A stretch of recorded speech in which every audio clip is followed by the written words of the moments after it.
right now, in Nepal, a political earthquake is happening.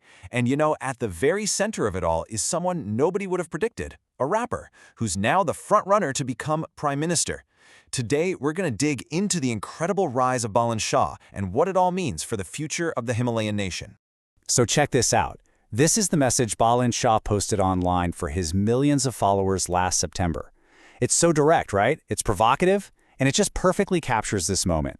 He's talking directly to the young people who had just turned the country's politics upside down, and he's basically saying, I'm your guy. So how did we even get to this point? I mean, to really get Balen's rise, you first have to understand the crisis that opened the door for him. Basically, a massive wave of frustration, led by the country's youth, just hit a boiling point.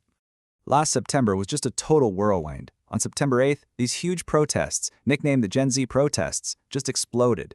This was years of anger boiling over. Anger about unemployment, corruption, and a political class that just seemed totally out of touch. The protests escalated really fast, and tragically, the clashes turned deadly. The pressure was immense, and just 4 days later, the government folded. The prime minister was out, and parliament was dissolved. So now everyone is just laser-focused on this upcoming election on March 5th.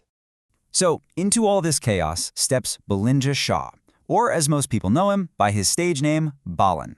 Look, his path to power has been anything but typical. He wasn't some career politician climbing the ladder, he was an artist, and he had a message.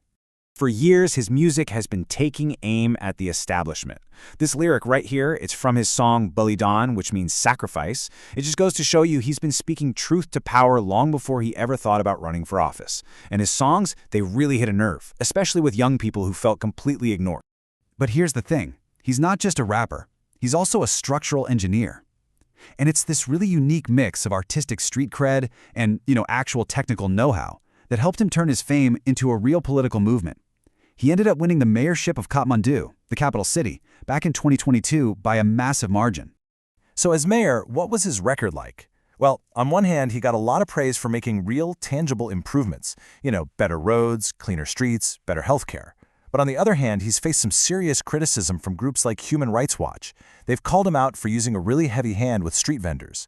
So it points to a leadership style that, gets things done, but maybe not without ruffling a lot of feathers.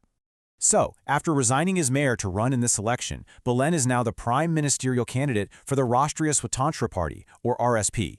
And their vision, it's not just a little change here and there. They want a radical overhaul of the entire Nepali state. Okay, a central piece of their whole platform is this: a directly elected executive. So what does that actually mean? Well, instead of Parliament picking the Prime Minister, the people, you, would vote for them directly.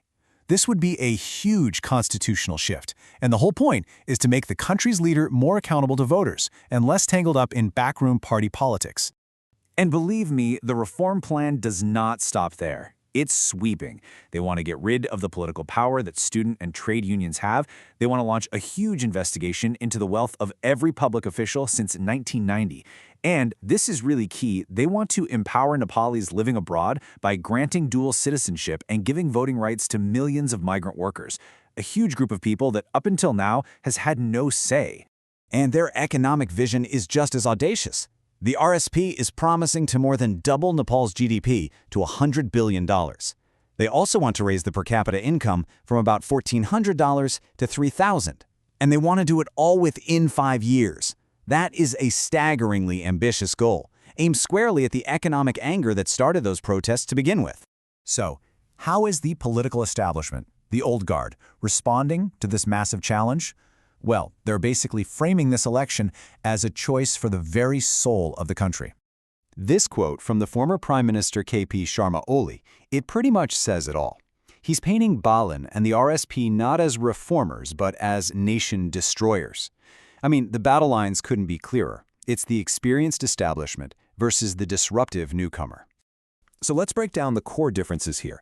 Just look at governance. RSP wants a whole new system with a directly elected leader. The legacy parties, they're proposing smaller reforms, like term limits, but within the current system. And the economy, RSP is all about pro-business tax cuts, while the old guard is promising welfare programs, things like loan forgiveness, and even free internet data. It's a classic clash of ideologies, really. All right, with the election just days away, the question on absolutely everyone's mind is, can this populist wave actually sweep into power? Well, the early signs are pretty startling. Okay, forget the traditional polls for a minute. Let's look at prediction markets, where people are betting actual money on who's going to win. They're giving Balen Shah's RSP a commanding 64% chance of winning. 64%! That's more than double the odds of a next closest party. It really suggests that this momentum is very, very real. So we're left with this question. We are literally watching a musician who took the anger of an entire generation and rode it to the very brink of power. Whether he actually wins or not, his journey has already completely changed Nepal's political landscape.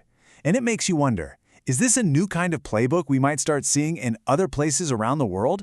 It's an amazing story, and you can be sure we'll all be watching to see what happens next.